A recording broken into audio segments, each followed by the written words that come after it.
still staying with us on the IT report.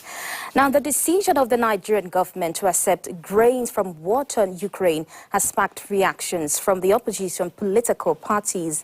A leading opposition voice and presidential candidate of the Labour Party in the 2023 election, Peter Obi, described it as a national disgrace which stems from many years of leadership failure.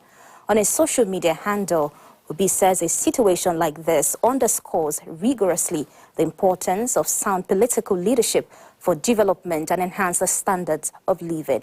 According to him, Ukraine, with a population of 43 million on 603,000 square kilometers, outshines northern Nigeria, covering 774,000 square kilometers, with a young, energetic population exceeding 100 million.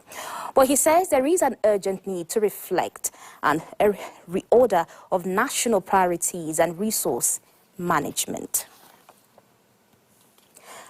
Well, joining us to throw more light on this is Peter Ame. He's the National Secretary of the Coalition of United Political Parties, CUPP.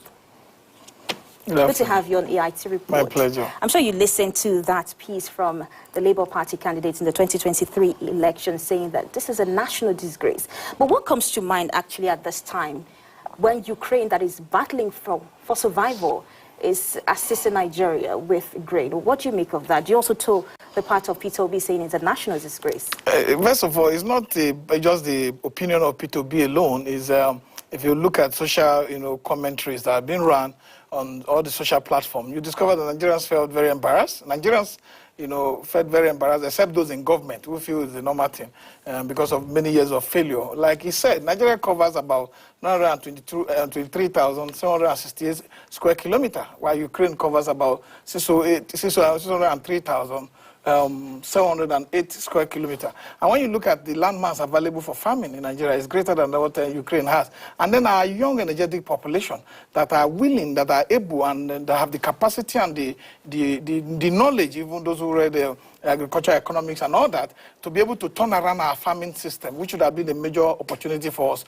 Ukraine is a major exporter of grain despite the war. When you look at data collected from the European Commission, you see that they are net export about 10% of wheat and 15% of corn. They're responsible for it worldwide. Then you look at Nigeria that has the same opportunity that would have been leading when it comes to agricultural products and all this all over the world. We are lacking behind there. We're collecting grain from Ukraine that have been in war. The war actually started partially in 2014, February 2014, with the annexation of Crimea and other sub-regions. If I may come in here, if Nigeria is battling hunger, we saw earlier on where so many Nigerians went out there to loot a warehouse. Don't you think when one is hungry, wherever help is coming from, it really doesn't matter?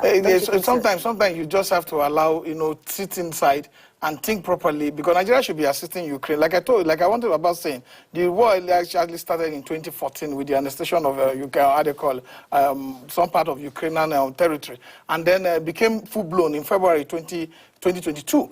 And Ukraine has been in major war. A lot of lives have been lost. And by now, Ukraine should be more receiving, at the end of receiving for humanitarian support from countries like Nigeria and other nations of the world. And if Ukraine is still giving assistance, yeah, we must commend Ukraine for that. But Nigerian leadership should bury their head in shame. Of successive leadership, not just this leader, not just the current president, successive leadership that have had its way as president and governors across the state. Well, let's move away a bit from the blame game. I know that various administrations in the past have come up with, some say, 7-point agenda, and food security have always been of utmost priority. But I know you are an opposition, you are of the opposition, but if you are to lend your voice to the government, what can we do differently at this time? The government should, sit down with their stakeholders, sit down with people that are interested in going to, and stop dealing with politicians when it comes to investment in the agricultural scheme. Because most of the money that the Anchor Borrower scheme was meant to do with the agricultural sector during the Buhari regime went into private pockets. And the one that was supposed to be successful during Akiyemi, the African Development Bank president, where the farmers were getting direct message to a phone that was shared to them by the government, was discontinued by Buhari government. So we must have a very concerted effort. We must have a plan. We must have a team that are pursuing that Nigeria goes back to the green revolution, go back to farming, because you must capitalize on your strength, and then your strength should be your major source of, how they call it, international relationship and international export of your product. Because if you have a strength that we know, the land is there, we're not buying it. The resources, the human capital development, how they call it,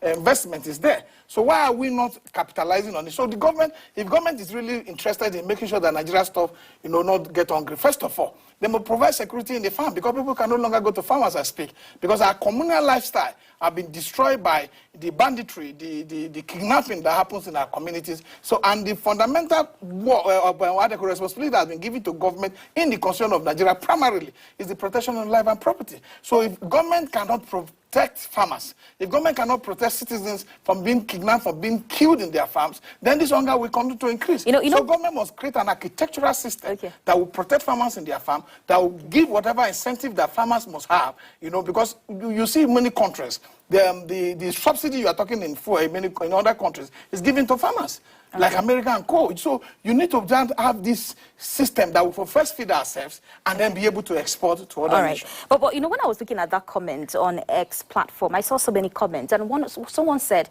this is just politics. Do you agree with that? No, sincerely, it's not politics.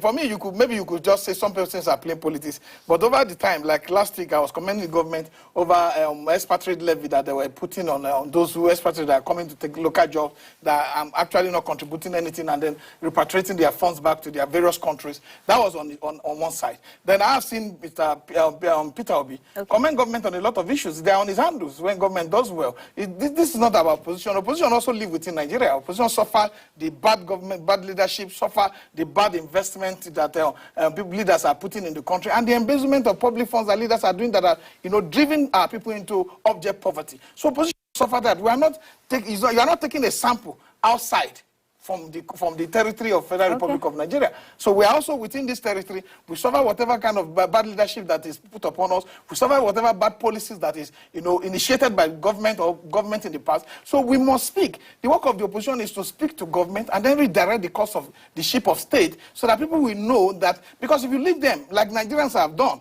over the years and continue to say to get better, hopefully where they will do what is right, we are in a mess. So we can't continue to depend on them to get it right. We must continue to press it on them. That is a responsibility that has been bestowed, because they brought themselves up. We're more than 200 million people. You say you want to contest for presidency. You say you want to contest for governor. You must know your responsibility is to make sure that life gets better for those who have decided to go. Some will say one thing at a time. Peter Ame, the National Secretary of the CUPP, thank you very much for joining us on the IT Report. And moving on, Nigerians have been